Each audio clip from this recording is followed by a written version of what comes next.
Hola amigos, ¿cómo están? Bienvenidos a mi canal Pura Ciencia. El día de hoy hablaremos del uroanálisis.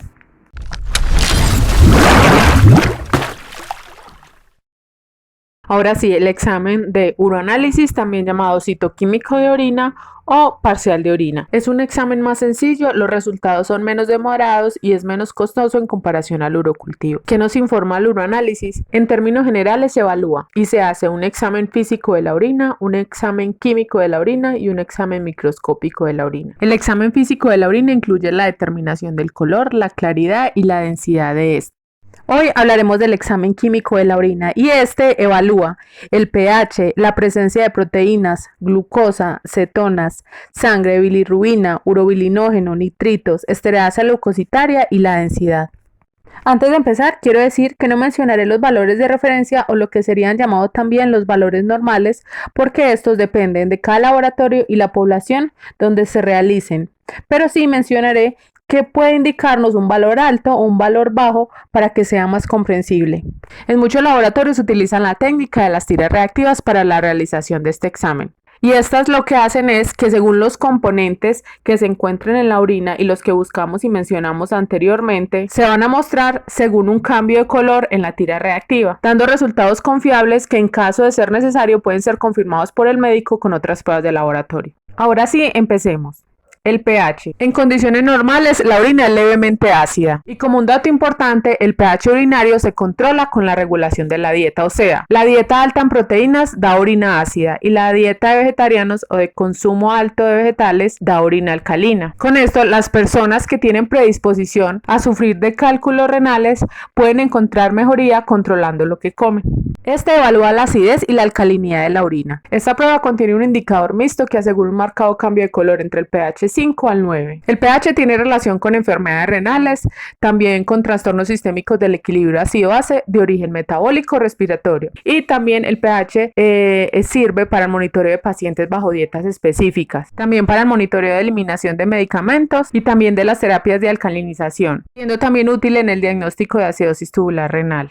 Aquí en este cuadro les hice un resumen de las posibles causas cuando encontramos nuestra orina ácida y cuando encontramos nuestra orina alcalina. Y ya como vemos aquí en el cuadro, las causas de orina ácida pueden ser infección del tracto urinario, diabetes mellitus, inanición, deshidratación, efisema, dieta alta en proteínas, bacterias productoras de ácido, jugo de arándanos, medicamentos, acidosis metabólica y respiratoria no relacionada con la función renal y la presencia de cristales de oxalato de calcio que están relacionados con los cálculos renales. Y las causas de la orina alcalina pueden ser la acidosis tubular renal, la hiperventilación, la dieta vegetariana, la presencia de bacterias productoras de ureasa y la alcalosis respiratoria metabólica no relacionada con la función renal. Y ahora las proteínas. Estas son las más indicativas de enfermedad renal y nos pueden indicar enfermedad renal temprana. Pero hay que tener en cuenta que un examen positivo requiere confirmación con otras pruebas. Y una orina normal tiene escasa cantidad de proteínas de bajo peso molecular y esta prueba es más sensible para detectar la albúmina. Pero entre las causas de proteínas en nuestra orina puede ser de origen prerrenal, renal o posrenal. Cuando hablamos de causas prerrenales, estamos hablando de que afecta al plasma antes de llegar al riñón. Cuando hablamos de causa renal, está asociada a una enfermedad renal verdadera, y cuando hablamos de causa posrenal, que hay una afectación después del riñón, o sea, las estructuras de las vías urinarias bajas. En este cuadro podemos ver las diferentes causas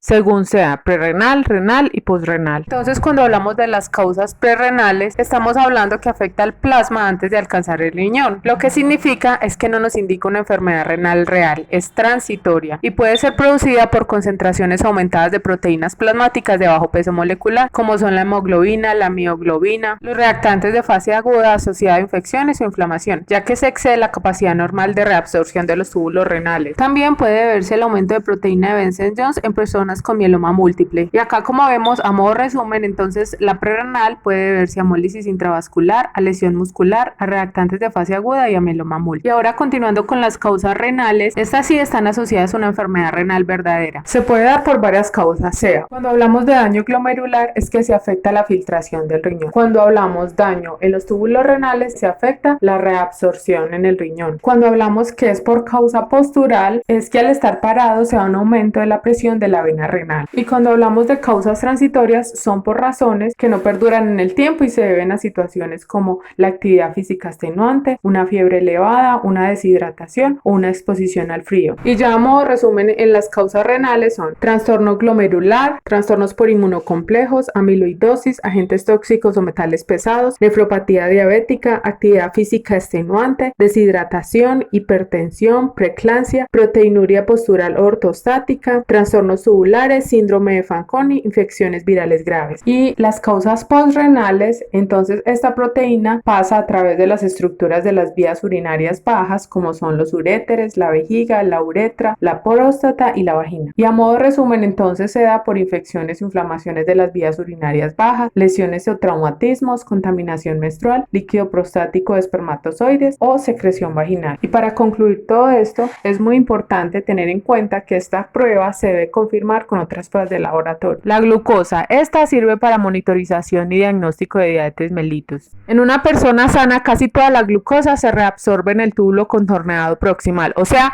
que la glucosa no sale en orina.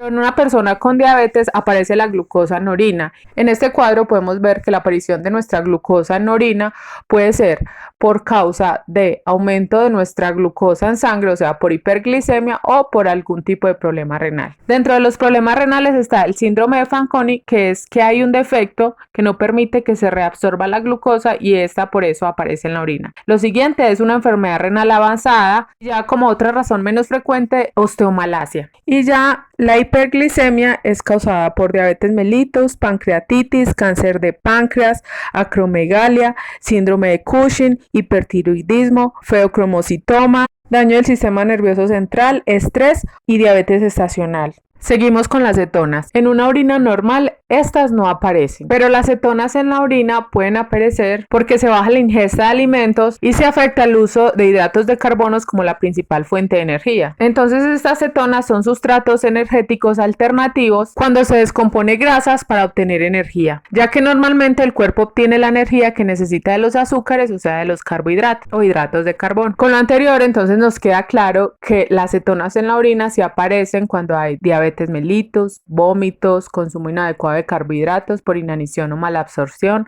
actividad física extenuante, dietas cetogénicas estrictas. Y a modo resumen, esa cetoacidosis puede ser diabética, alcohólica o por inanición. La sangre en nuestra orina puede aparecer por hematuria, o sea, la presencia de eritrocitos intactos, donde la orina es roja y turbia. En hemoglobinuria, la destrucción de esos eritrocitos y la orina es roja límpida, y por la mioglobinuria, o sea, por algún tipo de daño muscular, donde podemos observar la orina rojo-marrón límpida. Esta evaluación de sangre en la orina tiene su confirmación con el examen microscópico de la orina que está dentro del mismo examen. Entonces, cuando encontramos hematuria en nuestra orina, normalmente es de origen renal y genitourinario, y estos son los cálculos renales, la glomerulonefritis, la pielonefritis, tumores, traumatismos, exposición a tóxicos, anticoagulantes, actividad física extenuante. Y ya la hemoglobinuria la podemos encontrar en reacciones transfusionales, anemia hemolítica, hemólisis intravascular, quemaduras graves, infecciones, paludismo, actividad física extenuante también, alteraciones de los eritrocitos. Y la mioglobinuria se ha encontrado en traumatismos, destrucción muscular, síndrome de aplastamiento, coma prolongado, convulsiones, enfermedad con atrofia muscular progresiva, alcoholismo, sobredosis, drogadicción, actividad física intensa y algunos medicamentos como la estatina. Ahora continuamos con la bilirrubina en nuestra orina. Esta está muy asociada al siguiente componente, que son los urobilinógenos, porque los dos hacen parte, o mejor dicho, son compuestos producto de la degradación de la hemoglobina. Si quieren saber más sobre este ciclo de degradación de la hemoglobina, pueden ir a nuestro canal a ver el video de degradación de la hemoglobina, que es un video corto. Bueno, pero ahora continuemos con la bilirrubina. Esta puede darle un indicio temprano de hepatopatía al médico y se manifiesta antes de la aparición de ictericia. En una orina normal, la bilirrubina no aparece. Pero una orina con aparición de bilirrubina puede deberse a obstrucción del conducto biliar, una lesión del hígado, y también el médico la puede usar para determinar la causa de ictericia clínica. Y la presencia de urobilinógenos, como habíamos mencionado anteriormente, hacen parte de la degradación de la hemoglobina,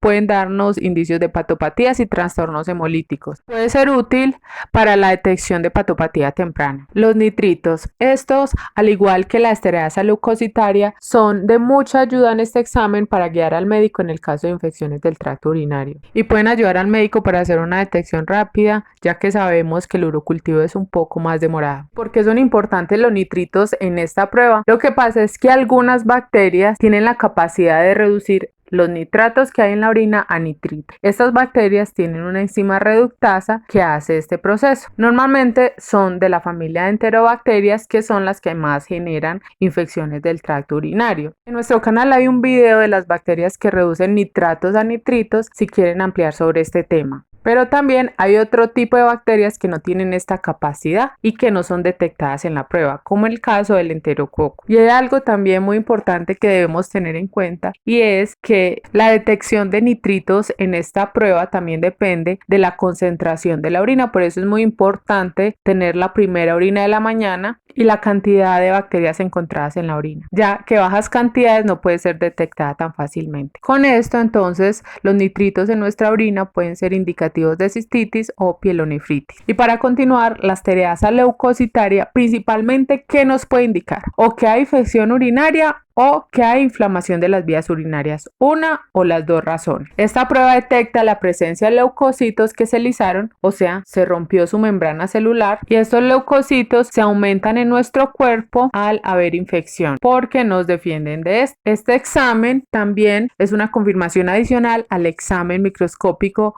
a la presencia de leucocitos. Y ya para terminar, la densidad. Este evalúa principalmente el estado de hidratación o deshidratación del paciente, pero también puede ser un indicio de diabetes insípida o pérdida de la capacidad de concentración tubular renal. Una densidad baja nos indica una orina diluida, y una densidad alta una orina muy concentrada. Listo, aquí terminamos este video. No olviden suscribirse y activar la campanita de notificación para que les avise cuando suba un nuevo video. Nos vemos, chao.